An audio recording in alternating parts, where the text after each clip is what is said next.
I am a survivor of domestic violence, or IPV, intimate partner violence, which is something I never in my life expected I would say, let alone be broadcasting into the ether. He was a magnanimous person who didn't really give you a choice not to be drawn to him. He could be charming, funny, manipulative, devious. He was younger than me and his immaturity obvious, and for a period of time I wasn't interested. I was newly single and gaining my bearings in a period of change in my life, making dumb decisions. But in the midst of that, he became a friend that made me laugh and feel less alone, made me feel special and worthwhile. And then once we started dating, it was a 0 to 60 catapult. And I wasn't just a rag doll letting myself be swept away into a relationship I didn't want, but I was unsure about what I was getting into from the get-go, as strange as that might sound.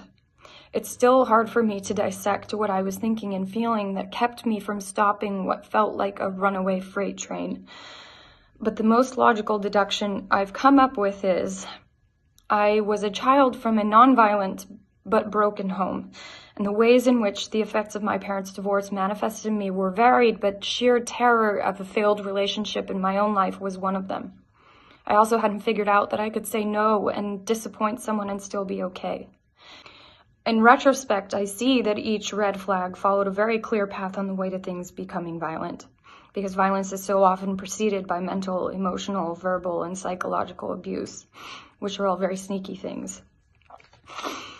It started about 5 months after our relationship began, and the violence escalated just as quickly as the relationship had. So quickly, I didn't know how to respond. The first time it happened, he threw a smoothie at my face. It smacked my cheek and exploded all over the floor and the sofa. I ran to grab paper towels, rushing back because I was so worried about cleaning the couch. Then the fact that it was all over my face, my hair, my clothes, and that my cheek was painfully throbbing. I was more worried about the furniture than I was about the fact that I had just been abused. My fortitude, my worth that he had begun to define, my blood, my multitude of tears. He once jokingly told my mother she cries enough water to end thirst in a third world country. Months and months of this routine passed. And sometimes there wouldn't be a physical argument for a month or two, and I would distrustingly rejoice in the peace, thinking maybe it's actually different now.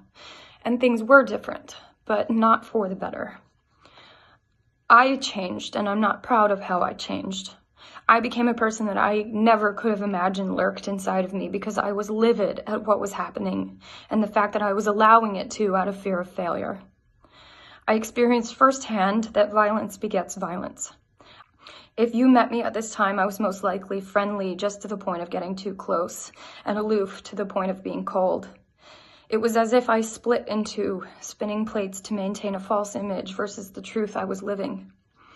Another performance of sorts. Melissa in public put on a happy face and purported a healthy life, whereas Melissa at home dropped the veneer and lived a nightmare in the middle of one never-ending dispute, battle wounds and all. To my closest circle, I just plain lied. I made up stories of how bruises and scratches were born.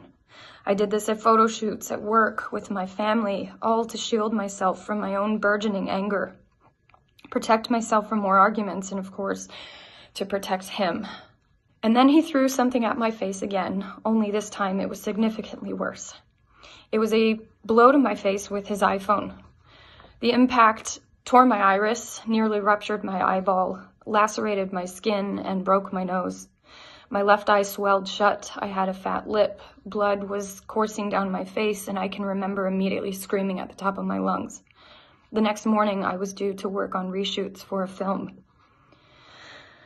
After it happened, complete stillness blanketed the room. We panicked. He put me in the bath time, but this time that wouldn't be enough. This wasn't going to be easy to hide, let alone fix, and something inside of me broke. This was too far. I couldn't flush this one down with the tug of the drain. We made up a flimsy story together. I had tripped and fallen on the stairs of our deck and hit my face on a potted plant. We called our mothers, all of my representatives, who then had to call producers and directors I was working with. He drove me to the hospital. When the doctors made him leave the room and cops came to question me at my hospital bed, I told them our transparent story that I'm sure they'd heard versions of before. And then we laughed together when he said my face was cute and looked like Squirt from Finding Nemo because my eye had become bulbous. This is an injury that's never going to fully heal. My vision is never going to be the same. And emotionally after that, I was done. I will be healing from this for the rest of my life. And that's okay. And I've discovered that healing is a constant maneuvering and fidgeting to find what works and what triggers, but it is possible. Sadly, IPV is one of the most chronically underreported crimes in the country, according to the US DOJ. It's estimated that 1 in 4 women in the US ages 18 and older will experience severe physical violence by an intimate partner in their lifetime. And while it affects men as well, the numbers clearly show that it is a more prevalent women's issue and it's wildly intersectional in its reach. I want those statistics to change, and I hope that telling my story might help prevent more stories like mine from happening. I choose to love. I don't choose to minimize my life out of fear. I choose to love myself, to know that love does not include violence, and to let victims know that there is a way out in which you will be protected. If you are enduring what I went through and you see this, maybe you will find this tiny straw that will break the camel's back. Or at least you might begin to think of your freedom, in which case I am here. I am with you. And you can and deserve to live a violence-free life.